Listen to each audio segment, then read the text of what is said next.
Assalamualaikum everyone. Welcome to Learn English with Kiran.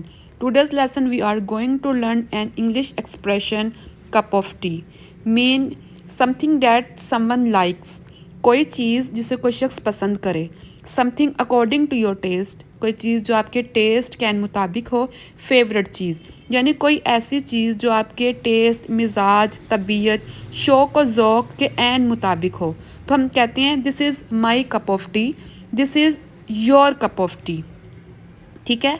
इसी तरह teaching is my cup of tea because I have a passion for teaching. कि teaching मेरे ज़ौक़ व शौक़ के ऐन मुताबिक है, मेरे मिजाज और तबीयत के ऐन मुताबिक है. So this is my cup of T. Reading novels is my cup of tea because I really enjoy reading novels. Reading novel जो है वो मेरा शौक़ है, तो this is my cup of T. Cooking and baking is my cup of T. मुझे cooking का और बेकिंग का बहुत शौक़ है. So this is my cup of T. इसके अलावा हम इसे नेगेटिव सेंस में भी देखते हैं कि अक्सर इसे यूज़ किया जाता है. जैसे कोई चीज़ आपको पसंद ना हो, आपकी प्रायोरिटी ना हो, ठीक है, तो उसके लिए आप इसे दूसरी सेंस में यूज़ करेंगे. जैसे मूवी देखना आपको पसंद नहीं है, तो कोई आपसे कहता है कि चलिए आए मूवी देखते हैं, तो आप कहते हैं watching movies is not my cup of tea because I think it is waste of time. कि वक्त का ज़ाया, मुझे पसंद नहीं. Music is not my cup of tea, I don't enjoy music. He is not my cup of tea कि वो शख्स मेरे मिजाज के मुताबिक नहीं है, मेरे टेस्ट के मुताबिक नहीं है, मेरी तबीयत के मुताबिक नहीं है.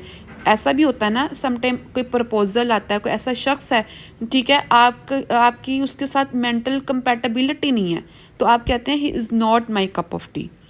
मज़ीद इसको समझते हैं कि हम इसको और कैसे यूज़ कर सकते हैं. जैसे मिसाल के तौर पे मेरी दोस्त की शादी है संडे को, तो आज कवाली नाइट है, तो मैं अपने हस्बैंड से कहती हूँ कि आप भी चलें, तो वो आगे से कहते हैं this type of function is not my cup of tea. कि मुझे इस किस्म के फंक्शंस का कोई शौक़ नहीं है. इसके अलावा हम यूँ भी कह सकते हैं कि मैं अपने हस्बैंड से कहती हूँ would you like to have a piece of cake. क्या आप केक खाना पसंद करेंगे? तो वो कहते हैं no it is not my cup of tea. कि मुझे केक खाना पसंद नहीं, मैं केक नहीं खाता.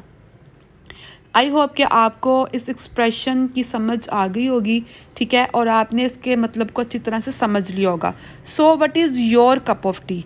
कमेंट सेक्शन में मुझे ज़रूर बताइएगा. ओके फ्रेंड्स, हमारा आज का लेसन यहाँ पर ख़त्म होता है. आई होप कि आपने इस लेसन में ज़रूर कुछ ना कुछ नया सीखा है.